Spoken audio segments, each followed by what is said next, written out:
Politics without the soap opera, with unfiltered constitutional conservative truth.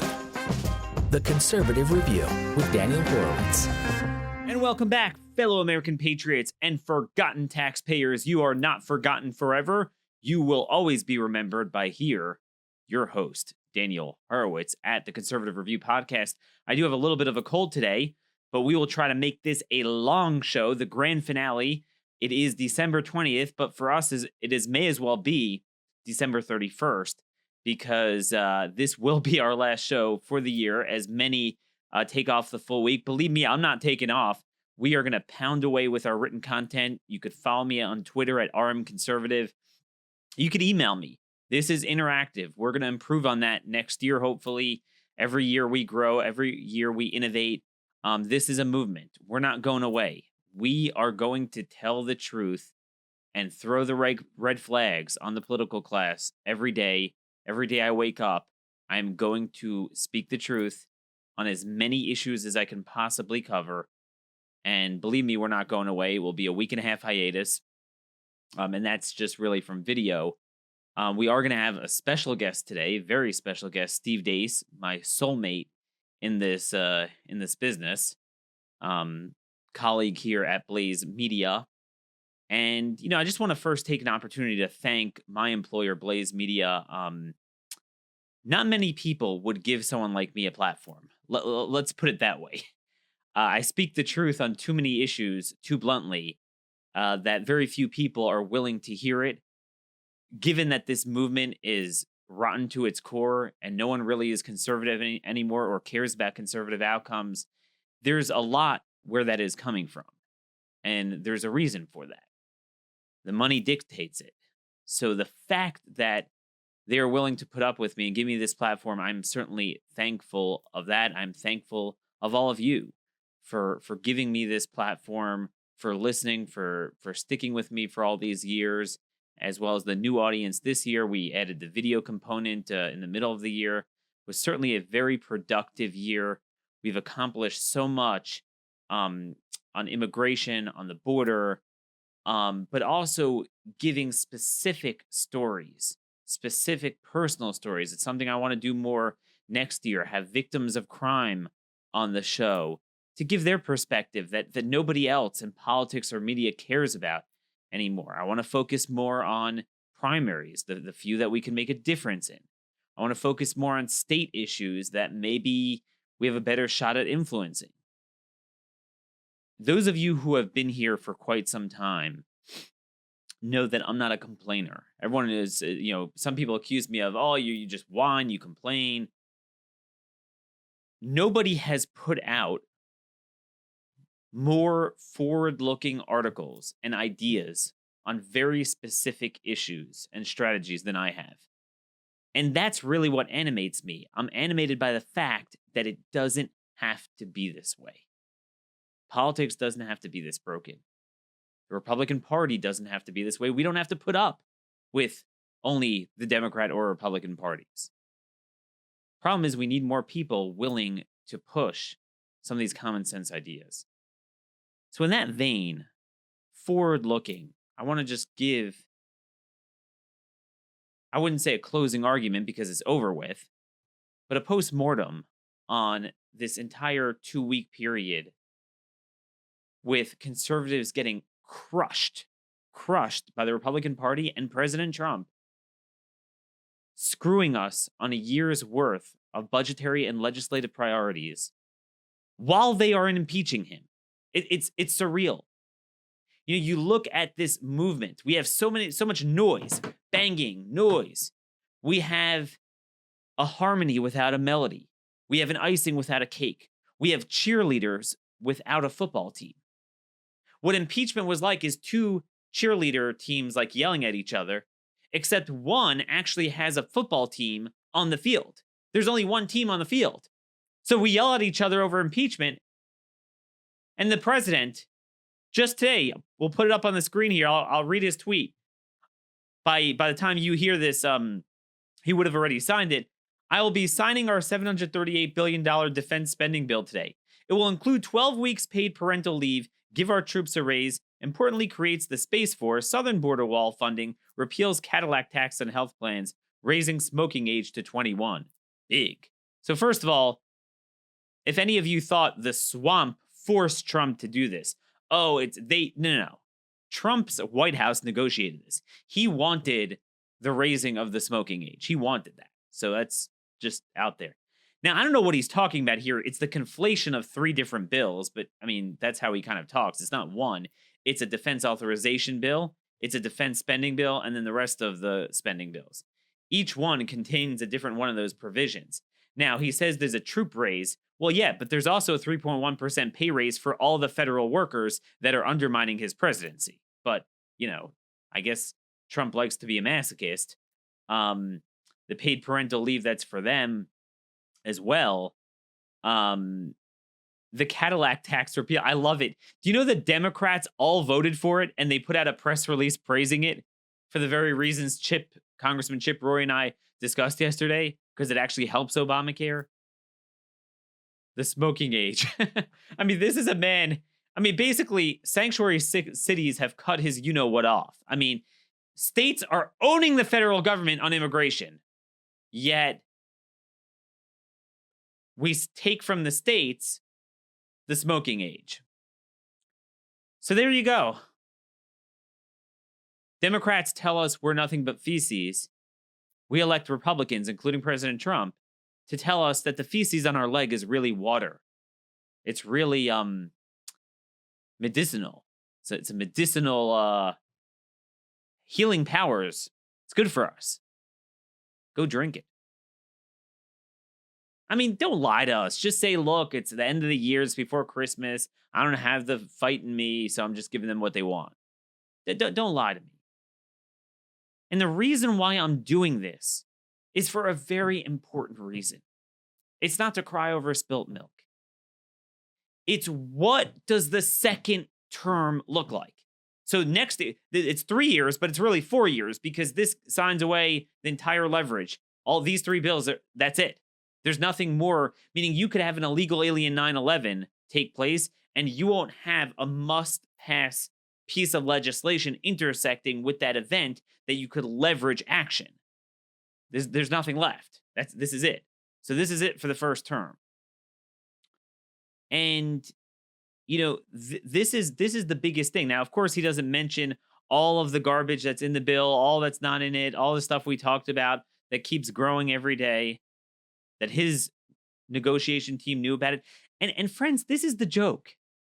President Trump would tweet out how terrible the Koch brothers are. And then that week, literally, he would hire Koch brother alumni to serve on his legislative and policy teams in the White House that negotiate all this stuff. What a joke. And again, don't blame it on the Democrat House, because Trump was doing this when Republicans controlled the House. Remember March 2017, that was the first budget because it extended from Obama's administration. They were on a continuing resolution and they promised a skinny budget. Remember that? And they had all these spending cuts, and then they actually increased spending. And Mulvaney, who was then the OMB director before he became Trump's chief of staff, he said, no. This is already leftovers from Obama. Let's wait till September, the first fiscal year of 2018, our budget. Then we're really going to fight. And then they went back even more. Nothing on the border wall, nothing on Planned Parenthood. And this is the thing. The biggest thing we work on here on this show is political amnesia. Because every day with social media on this era, everything is like there's so much stuff. And we're all fighting these micro battles. We lose sight of the broader picture. And we lose sight of the trends. We had an earth-shattering event in a 40-year debate over abortion, where there were videos that came out of Planned Parenthood talking about trafficking baby parts. So it was like they were caught red-handed. Many people saying, like, yeah, it's unfortunate. There's times you need an abortion, safe, rare, and legal. No, it came out undeniably that it's Planned Parenthood butchery, a private butcher organization getting taxpayer funding. Again, this is not getting rid of like public funding, like Medicare, Social Security. This is simply not funding a private butchery, human trafficking organization that kills babies. And even Democrats were like, yeah, when I remember at the time when those videos came out, there was a thought that Republicans would win a defunding battle even when, because Obama was still president, but they had control of the House and the Senate. And lo and behold, Republicans didn't do it. But then Trump won. They had all three branches. It's still funded. Oh, Daniel, well, the Democrats control the House. Well, they didn't control the House in 2017 and 2018 when we had about 7 or so different budget bills and debt ceilings and leverage points. So that's what that. But anyway, yesterday the Senate voted, the House voted on Tuesday. The Senate voted to pass both of these bills. The NDAA was earlier in the week. And the funny thing is, all but 2 Democrats voted for the main omnibus, and all but 7 Democrats voted for the one with defense and DHS. So when the White House and the president, they're going to put out a Kellyanne Conway, all these talking points. Oh, yeah, we got some great stuff. Give me a break. The proof is in the pudding. Look at the vote tally. Do you think Democrats are going to allow their lunch to be eaten by him? They voted for, and even the few who voted against it, like Tom Carper from Delaware and Kirsten Gillibrand from New York voted against the main omnibus bill. About 21 Republicans voted against it, which again should tell you everything you need to know of what type of bill this really is. All the conservatives voted against it. All the liberals supported it. But Kirsten Gillibrand, she voted against it probably for some random reason. I mean, there's any number of reasons you're going to vote against the omnibus budget bill. And she has press releases bragging about all the pork in it. So she wasn't that offended by it. And even the DHS bill, which contained the 70 miles of border funding, only 7 out of 47 Democrats voted against it. Okay, now, a number of the 5 of the senators running for president didn't vote. They were in Iowa for the debate. So maybe a few more would have, but I mean, that's a tiny fraction. And again, I looked, I couldn't find a press release. We're like, could you believe it? We gave Trump a border. No, it was kabuki theater. They didn't want to go on a record as having voted for it, but they weren't offended by it. Why? Because Democrats wanted that tweet from Trump. They wanted to give it to him. They know all Trump and congressional Republicans and conservative media cares about are talking points. They get the outcomes and the results. Republicans get the talking points. Oh, we got this, we got that. And half the things on his list are liberal. More than half of them conservatives shouldn't support. They're not good. Because guess what? They're winning in the courts on immigration, and they're winning in the sanctuaries. And this bill did nothing about it. No bill. They're skating away with 4 years from the Trump presidency, the most anti-illegal immigrant president ever. 2 of the years they had trifecta control. All they get is 70 miles of border wall out of 2,000 miles where the cartels could get anyone in at any other point. I mean, there's other areas with walls, but there's still plenty of areas that don't have. And then guess what? The amnesty bill that they put in this bill, MS-13 traffickers. We've had 400,000 unaccompanied alien minors who aren't unaccompanied. They are sponsored by other illegal aliens, ruining our sovereignty. Think about the stolen sovereignty. They get to break into the country illegally. They have a bigger lobby than we do. They get to lobby for driver's licenses. They get to lobby for all these provisions when we get nothing. They get to make us pay for the rope to hang ourselves with. They get to be counted in the census and distort our representation. They get citizenship for their kids. And they get to traffic, pay the drug cartels who then use the revenue to kill us with the drugs to bring in their kids, and we reunite them on taxpayer dime, settle them under the Office of Refugee Resettlement out of HHS with taxpayer funds, treat them as refugees.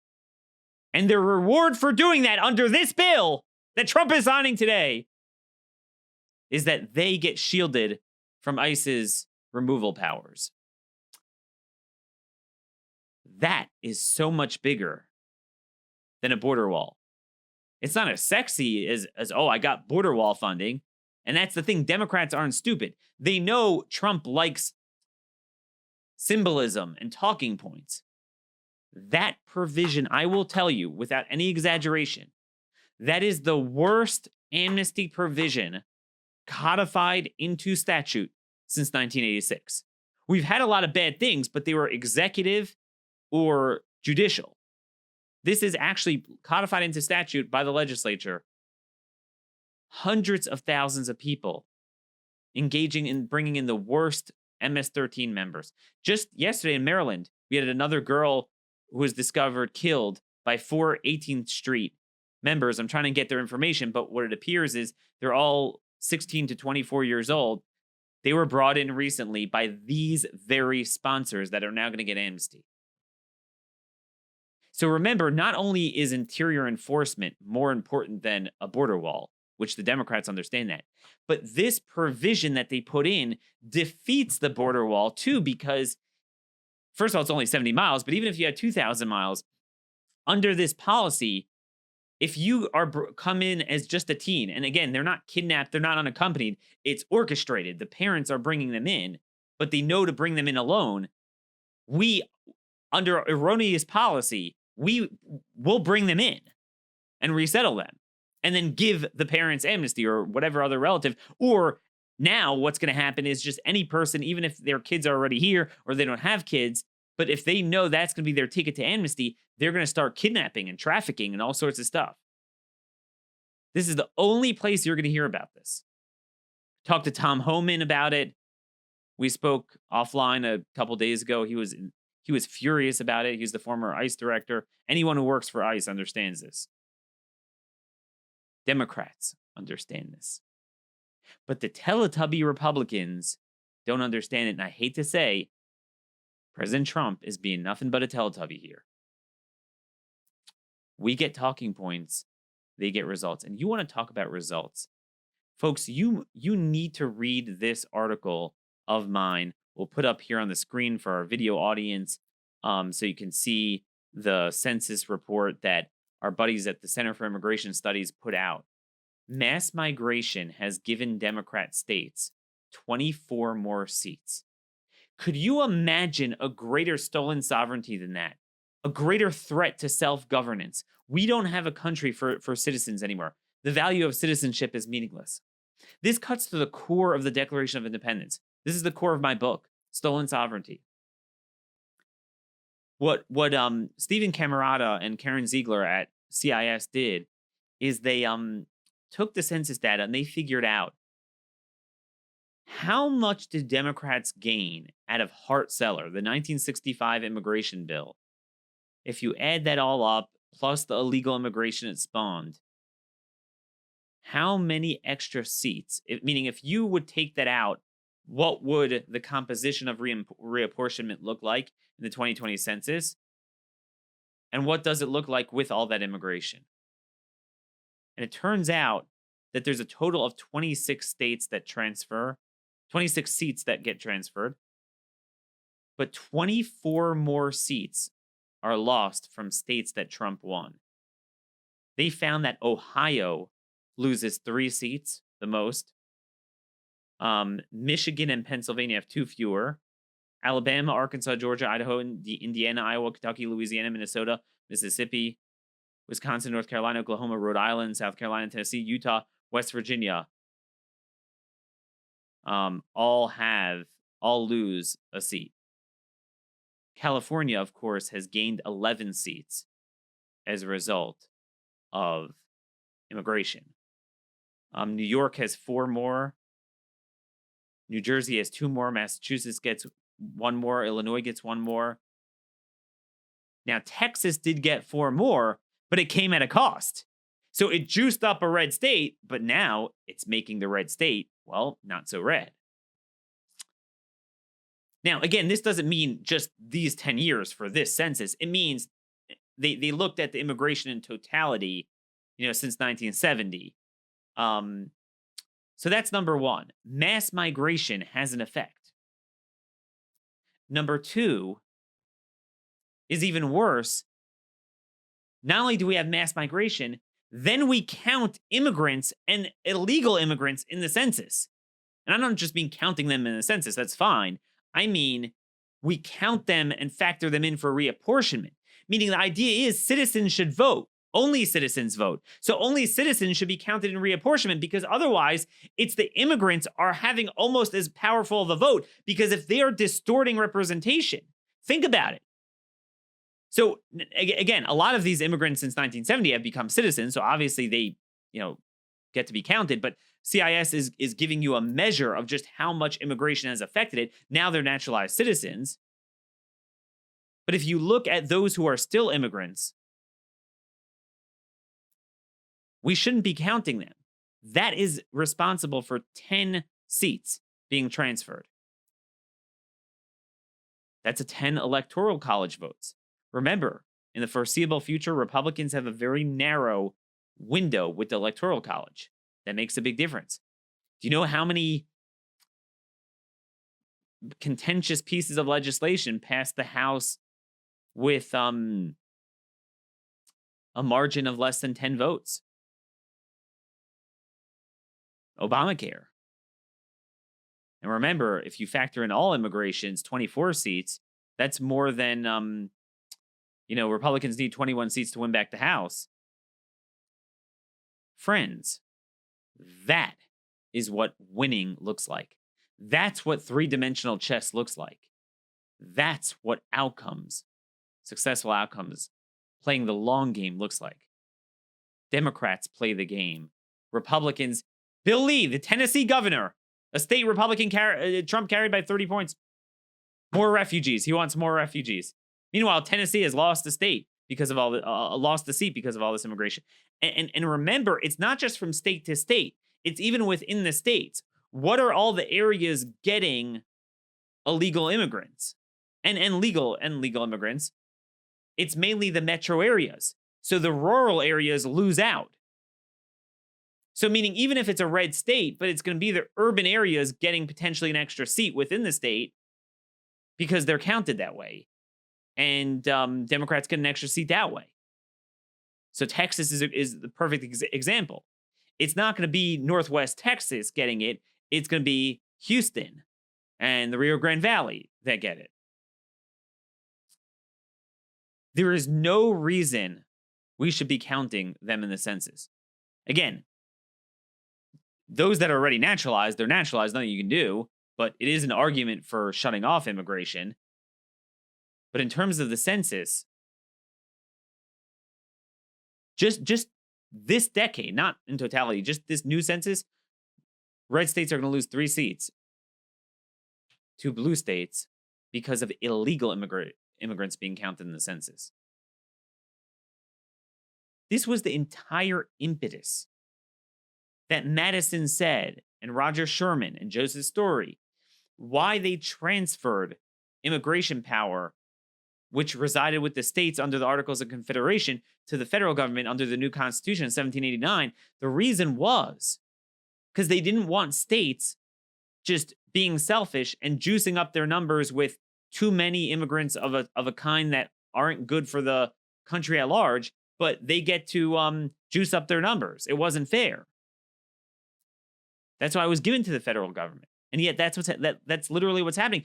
And think about sanctuary cities. You want to talk about the power of sanctuary cities. Nullifying immigration enforcement, de facto amnesty. They're winning on it. But think about how they're winning nationally. The more sanctuary cities you have, the more you attract illegal immigrants. And the more you attract them to your states, the more you take from other states. They get to have their cake and eat it too. Who says crime doesn't pay? California gets extra seats. Trump could end that tomorrow. Legal immigrants are a little bit complicated. That is somewhat of a constitutional debate whether we have to count them. Certainly it wasn't. Remember, we had very few immigrants when they passed the 14th Amendment in 1867. So it made sense, all right, count all persons. But now it's ridiculous to do that. You're disenfranchising your citizenry when you have that many immigrants plus counting them in the census. You can't have it both ways. I need to study that more, whether that requires a constitutional amendment. But what I am positive, and I wrote about in my book, and I have an article out on it, illegal immigrants, they are literally considered as if they are standing physically outside our border. That is 130 years of case law, which we don't enforce. Trump could have ended that tomorrow. Not just having a census to know how many illegals there are in a given place. He didn't even fight for this part. This is discounting them. They should not be counted reapportionment. But no, we don't fight. And again, this sounds like real earth-shattering. Ask your neighbor, ask your average Democrat. Look, you and I are both citizens. I might be a conservative, you're a liberal. But don't we all agree that there is a value to American citizenship?